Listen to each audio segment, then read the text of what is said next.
Israel ஒவ்வொரு முறையும் அரபியர்களை புதிய அடக்குமுறைக்குள் வைக்க நினைக்கிறது. மேலும் அவர்கள் ஆபத்தானவர்கள். பேச்சுவார்த்தை நடத்தும் ஒரு தரப்பினரை குறிவைக்க பாடுபடுகிறாரோ அவர் தோல்வியுற்ற பேச்சுவார்த்தைக்காக பாடுபடுகிறார்.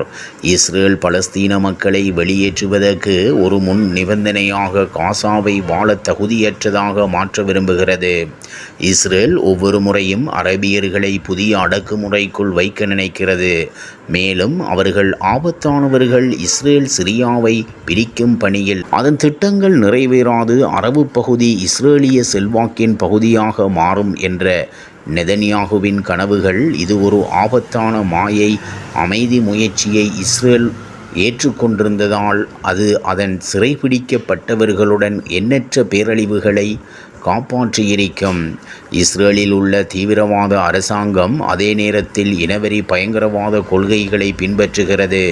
நமது இறையாண்மையை பாதுகாக்கவும் இஸ்ரேலிய ஆக்கிரமிப்பை எதிர்கொள்ளவும் தேவையான அனைத்தையும் செய்ய கத்தார் தீர்மானித்துள்ளது. இன்று நடைபெற்ற அரபுலக உச்சி மாநாட்டில் கத்தார் அமீர் கூறிய உரையின் சில பகுதிகளே இது.